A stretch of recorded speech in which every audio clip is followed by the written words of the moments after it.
రోజు రోజుకి గోల్డ్ రేట్లు పెరుగుతున్నాయి. తాకట్లో ఉన్న బంగారానికి వడ్డీలు పెరుగుతున్నాయని టెన్షన్ పడుతున్నారా? కొమ్మూరి గోల్డ్ వచ్చాక ఆ టెన్షనే పోయింది. కొమ్మూరి గోల్డ్.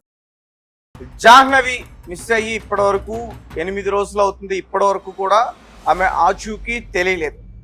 ఇక రంగంలోకి డిప్యూటీ సీఎం పవన్ కళ్యాణ్ గారు దిగారా? పోలీసులకి ఆయన ఏం ఆదేశించారు? తాట తీస్తా జాహ్నవి ఎక్కడుందో చెప్పినట్టు కూడా ఆయన వ్యాఖ్యలు చేశారా? సో రీసెంట్గా డీసీపీతో మాట్లాడారు, ఆయన వివరాలన్నీ కూడా అడిగి తెలుసుకున్నారు అనే విషయం బయటకు వచ్చింది. దాని తర్వాత పవన్ కళ్యాణ్ గారి ఆదేశాల మేరకు ముఖ్యంగా NDRF national disaster response force వీరు కూడా రంగంలో దిగారు. అలాగే ఇప్పుడు ఆ కొండ ప్రాంతం మొత్తం కూడా, అడవి ప్రాంతం మొత్తం కూడా గాలింపు చర్యలు చేపడుతున్నారంటూ కూడా ఇప్పుడు కొన్ని వార్తలు అయితే ఇరువులోకి రావడం అయితే జరిగాయి. ఆల్రెడీ NDRF బృందం అక్కడ దిగి గాలింపు చర్యల్లో ఉన్నారు. ఇప్పటికి కూడా సర్చ్ ఆపరేషన్ అక్కడ జరుగుతూ ఉంది. సో అయినా కానీ జాహ్నవి ఆచూకీ తెలియలేదు. సో దీని గురించి ఇంకా మరిన్ని విషయాలు తెలుసుకునే ప్రయత్నం చేద్దాం. మా ప్రతినిధి ఆదిత్య లైన్లో ఉన్నారు, ఒకసారి ఆయనతో మాట్లాడదాం. అయితే ఏంటి సిచ్యువేషన్? పవన్ కళ్యాణ్ గారి ఆదేశాల మేరకు ఈరోజు NDRF బృందంతో అక్కడికి వచ్చారు. సుమారుగా 200 నుంచి 400 పైగా పోలీస్ బృందాలు అక్కడ ఇప్పుడు అడవి ప్రాంతంలో ఇటు నైట్ కూడా, రాత్రి వేళలో కూడా గాలింపు చర్యలు చేపట్టున్నారంటూ కూడా చెప్తున్నారు. ఏంటి దీనికి సంబంధించిన అప్డేట్స్? తేజ, దాదాపు 8 రోజులు అవుతున్నప్పటికీ ఇంకా పాప ఆచూకీ అయితే లభ్యం కాకపోవడం, అటు 2 తెలుగు రాష్ట్రాల్లో కూడా ఈ న్యూస్ ని చాలా మంది ఫాలో అవుతున్నారు. ఆ పాప దొరకాలని చెప్పేసి కోరుకుంటున్నారు. సో మొత్తం 2 తెలుగు రాష్ట్రాల ప్రజలందరూ కూడా ఈ న్యూస్ పైన దృష్టి పెట్టడంతో ఈ పాప ఎప్పుడు దొరుకుతుందా అన్న క్యూరియాసిటీ అందరూ కూడా ఆసక్తిగా ఎదురు చూస్తున్నారు. అయితే 8 రోజులైనా ఇంకా దొరకకపోవడం, కుక్క చనిపోవడం, ఇటువంటి కొన్ని కీలక పరిణామాలు అయితే చోటు చేసుకుంటూ వస్తూ ఉన్నాయి. సో ఈ నేపథ్యంలో పవన్ కళ్యాణ్ గారు అసలు ఏం జరిగింది పాప విషయంలో, మరి ఎక్కడి వరకు వచ్చింది ఇన్వెస్టిగేషన్, ఎలా జరుగుతుంది అనేది ఎంక్వైరీ చేయడానికి అక్కడ కాకినాడ జిల్లా ఎస్పీని అయితే కలవడం జరిగింది. సో ఎస్పీని అంటే కలిసి ఆరా తీశారు పవన్ కళ్యాణ్ గారు. సో ప్రస్తుతం గాలింపు చర్యల్లో అటు SDRF బృందాలు మాత్రమే పాల్గొన్నాయి. సో వాళ్ళ ఆ బృందాలతోనే ఇన్నాళ్ళు సర్చ్ ఆపరేషన్ చేయడం జరిగింది. ఆ అడవిలో వాళ్ళు వెతికారు డ్రోన్ల సహాయంతో. అలాగే ఇన్వెస్టిగేషన్ ప్రాసెస్, కిడ్నాప్ యాంగిల్ ఉందా అని చెప్పేసి ఈ రకంగా చాలా యాంగిల్స్ లో అయితే ఇంట్రాగేషన్ చేశారు. అయితే ఇప్పుడు SDRF కాదు, NDRF బృందాల సేవలు కూడా వినియోగించుకోవాలని చెప్పేసి అటు పవన్ కళ్యాణ్ గారు అయితే అటు ఎస్పీకి అయితే ఆదేశాలు జారీ చేయడం జరిగింది. అంటే ఇవి దట్టమైన అడవులు ఉన్నాయి, దాదాపు 1000 ఎకరాల పాటు మొత్తం అడవులే ఉండడం జరిగింది. అలాగే ఫామ్ ఆయిల్ తోటలు. సో ఇటువంటి ప్రదేశంలో ఇన్వెస్టిగేషన్ చేయాలి, వాళ్ళు పట్టుకోవాలి, సర్చ్ ఆపరేషన్ చేయాలి అంటే ఓన్లీ SDRF బృందాలతోనే కాదు, ఇంకా NDRF బృందాలు వస్తే ఇంకా ఎక్కువగా యూస్ఫుల్ అవుతుంది. పాప ఆచూకీ తొందరలోనే దొరికే అవకాశం ఉండే ఛాన్సెస్ ఉన్న నేపథ్యంలోనే పవన్ కళ్యాణ్ గారు ఈ విధంగా ఈ బృందాల సహాయం తీసుకోవాలని చెప్పేసి ఆదేశించారు. అలాగే ఈ దట్టమైన అడవుల్లోకి సైతం వెళ్ళగలిగే అటవీ శాఖ నైట్ వాచర్స్ ఉంటారు. సో వాళ్ళు ఎంత అడవుల్లో ఉన్నా కూడా లోపలికి వెళ్ళి సర్చ్ ఆపరేషన్ చేయగల సమర్థులు. సో వాళ్ళ సహాయం తీసుకోవాలని చెప్పారు. అలాగే బేస్ క్యాంప్ వాచర్స్ ని, అలాగే ఎక్స్పర్ట్స్ ని, వీళ్ళందరూ సహకారం తీసుకుని ఆ పాప కోసం మొత్తం సర్చ్ ఆపరేషన్ చేయాలని చెప్పేసి ఆయన ఎస్పీకి అయితే ఆదేశాలు జారీ చేయడం జరిగింది. అటు ఎస్పీ కూడా పవన్ కళ్యాణ్ గారికి ఇప్పటి వరకు ఎలా జరిగింది ఇన్వెస్టిగేషన్ ప్రాసెస్, ఎక్కడి వరకు వచ్చింది అనేది చెప్పడం జరిగింది. ఎంతమందితో మేము ఇప్పటి వరకు సర్చ్ ఆపరేషన్ చేస్తామనేది కూడా చెప్పడం జరిగింది. దాదాపు 400 మందికి పైగా సిబ్బందితో అయితే ఇప్పటి వరకు గాలింపు చర్యలో పాల్గొన్నట్టుగా పవన్ కళ్యాణ్ గారికి అయితే ఆయన చెప్పడం జరిగింది.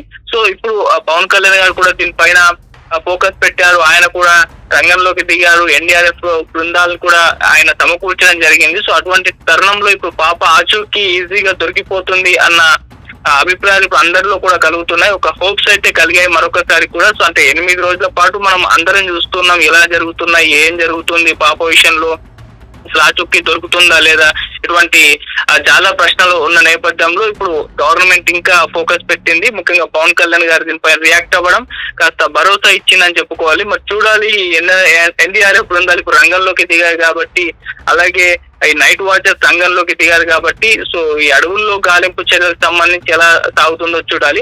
అయితే ఇది మేజర్ గా కిడ్నాప్ కేసు అన్నట్టుగా కూడా యాంగిల్ బయటకు రావడం మనం చూస్తాం. అంటే అడవుల్లో పాప తప్పిపోలేదు, కిడ్నాప్ జరిగి ఉంటుందని చెప్పేసి ఆ యాంగిల్ లో కూడా ఇన్వెస్టిగేషన్ ఇంకా ఎక్కువగా ప్రాపర్ గా జరిగే అవకాశాలు కూడా ఉన్నాయని చెప్తున్నారు. మరి ఆ దిశగా పవన్ కళ్యాణ్ గారు కూడా ఎస్పీకి అయితే ఆదేశాలు ఇచ్చారు. చూద్దాం మరి ఇంకా తొందరలో బృందాలన్నీ రంగంలోకి దిగాయి కాబట్టి ఏమన్నా ఆచూకీ ఏమన్నా దొరుకుతుందా లేదా ఇటువంటి విషయాలన్నీ కూడా మనకు క్లారిటీ అయితే వస్తాయి తొందరలో. Right, thank you Aditya. Right, so ఏదైతే కుక్క ఉందో ఆ కుక్క నిన్న చనిపోవడం జరిగింది. ఈరోజు దానికి పోస్ట్ మార్టం కూడా నిర్వహించారు. మరి కాసేపట్లో ఆ రిపోర్ట్స్ అన్ని కూడా బయటకు వచ్చే పరిస్థితి ఉంటుంది. ముఖ్యంగా ఈ రిపోర్ట్స్ లో చాలా విషయాలు కూడా తెలిసే అవకాశం ఉంటుంది. ఎందుకంటే కుక్క చనిపోవడం వల్ల చాలా అనుమానాలు వ్యక్తం అవుతా ఉన్నాయి. కుక్క అసలు ఎందుకు చనిపోయింది, 3 రోజుల తర్వాత తిరిగి వచ్చిన కుక్క చనిపోవడానికి గల కారణాలు ఏంటి, ఇలాంటి ప్రశ్నలన్నీ కూడా చాలా మంది అడిగే ప్రయత్నం చేస్తున్నారు. సో ముఖ్యంగా రిపోర్ట్స్ లో బయటకు వచ్చేవి మరణానికి కారణం ఏమిటి, కుక్క మరణానికి కారణం ఏమిటి, అలాగే శరీరం పైన గాయాలు అయ్యాయి. సో కొట్టిన గుర్తులు, ఎముకలు విరగటం, తర్వాత అంతర్గత రక్తస్రవం, ఇవన్నీ కూడా రిపోర్ట్స్ లో తెలిసే అవకాశం ఉంటుంది. తర్వాత విష ప్రయోగం జరిగిందా, సో చాలా మంది కూడా కామెంట్స్ చేస్తూ ఉన్నారు. సో కడుపులోకి ఏదైనా విష పదార్థాలు వెళ్ళి కాలేయం కానీ, మూత్ర పిండాలు కానీ, రక్త నమూనాలు ఇవన్నీ కూడా పరీక్షిస్తారు. తర్వాత ఎంత సమయం క్రితం చనిపోయింది, సో శరీర పరిస్థితిని బట్టి కూడా అంచనా వేసి చెప్తారు ఇది ఎప్పుడు చనిపోయింది అనేది. తర్వాత వ్యాధులు ఏమైనా ఉన్నాయా, వైరల్ బ్యాక్టీరియల్ ఇన్ఫెక్షన్లు లేదా ఇతర ఆరోగ్య సమస్యలు ఏమైనా ఉన్నాయనే విషయం కూడా తెలుస్తుంది. సో గొంతు నులిమారా లేదా ఊపిరాడకుండా చంపేశారా, సో మెడ కండరాలు, శ్వాసనలం, ఊపిరితిత్తులు కూడా పరిశీలిస్తారు. తర్వాత ఏమైనా జంతువులు దాడి చేశాయా, దాడి చేస్తే సో కాటుగాయాలు, తర్వాత గోకిన గుర్తులు, వాటి ద్వారా కూడా గుర్తించే అవకాశం ఉంటుంది. సో విద్యుత్ షాక్ తగలడమా లేదంటే విష పదార్థాల వల్ల చనిపోయిందా, ఈ విషయాలు కూడా ఖచ్చితంగా తెలిసే పరిస్థితి ఉంటుంది. ప్రస్తుతం ఒక హాస్పిటల్లో పోస్ట్ మార్టం జరుగుతూ ఉంది. మరి కాసేపట్లో రిపోర్ట్స్ అనేవి కూడా వస్తాయి. సో కుక్క రిపోర్ట్స్ వచ్చిన తర్వాత పాప జాడ తెలుస్తుందంటే ఖచ్చితంగా తెలియదనే చెప్పాలి. ఎందుకంటే కుక్క ప్రాణాలతో ఉన్నప్పుడే కుక్క దాని ద్వారా పట్టుకుందాం పాపని, జాడ తెలుసుకుందాం ప్రయత్నించారు, అదంతా కూడా విఫలం అయ్యింది.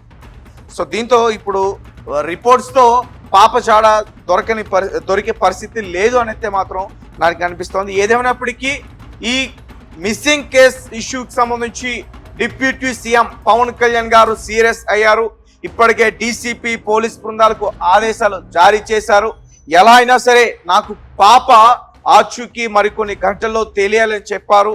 తర్వాత ఒక వార్నింగ్ కూడా ఇవ్వడం జరిగింది. ఎవరైనా పాపకి ఏమైనా చేస్తే మాత్రం తాట తీస్తానంటూ కూడా ఒక వార్నింగ్ ఇచ్చారంటూ కూడా చెప్తా ఉన్నారు. సో చూద్దాం మరి. సో పవన్ కళ్యాణ్ గారు స్వయంగా ఆయనే ఇప్పుడు ఈ కేసు గురించి అన్ని విషయాలు తెలుసుకున్నారు కాబట్టి త్వరలోనే ఈ కేసు పురోగతి చెందే అవకాశం కూడా ఉంటుంది. ఒక బిగ్ అప్డేట్ వచ్చే అవకాశం కూడా ఉంటుంది. సో మీ కామెంట్స్ ఏంటి, మీరేం చెప్తారు ఈ ఇష్యూకి సంబంధించి?